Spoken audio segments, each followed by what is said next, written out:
Depuis le début du mois de juin de l'année passée, un certain nombre de frontières nationales sont désormais à nouveau ouvertes. Compte tenu du cadre sanitaire particulier, le volume des vols est encore très restreint et ne répond pas, loin s'en faut, aux besoins exprimés par la diaspora nationale.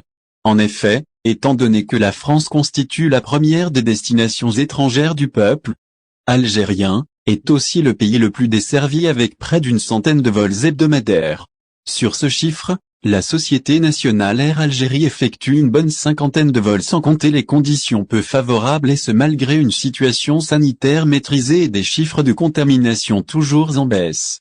Ce qui a suscité les critiques et les revendications de la majorité des Algériens, notamment des députés algériens de France. Le cri d'un député des Algériens de France par le biais d'un coup de gueule exprimé dans un post Facebook. Le député et membre de la Commission des Affaires étrangères à l'Assemblée populaire nationale, Abdelwahab Yagoubi a en effet déclaré être devenu un mendiant des droits et libertés constitutionnelles.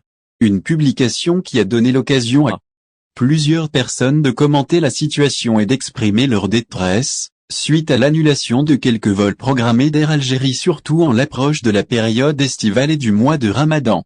Vols annulés, prix exorbitants, quelle est la suite ? Le même député a dénoncé auparavant sur son profil Facebook officiel, suite à la non-activité des pouvoirs publics pour encadrer les tarifs des billets et les frais des voyages reliant la France et l'Algérie. Pour rappel, le ministère a déclaré, voici quelques mois, la mise en place d'une commission d'enquête pour étudier ce dossier, mais celle-ci n'a toujours pas livré ses rapports.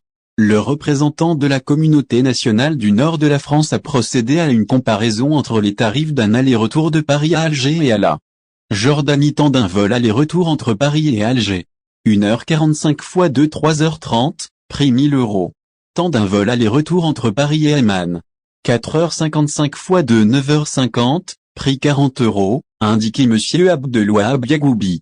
Pour ce dernier, la stratégie commerciale menée par la compagnie aérienne nationale est peu orientée vers le client, ce qui constitue pour lui une injustice envers le voyageur algérien. La hausse des prix des billets et les frais des voyages à destination de la France et de l'Algérie est toujours excessive et ce depuis la réouverture partielle des frontières. Il convient ainsi de consacrer en moyenne une somme de 500 € par personne pour profiter d'un aller simple sur la ligne Paris-Alger. Un prix qui demeure inaccessible pour bon nombre de voyageurs, en particulier pour les personnes voyageant en famille.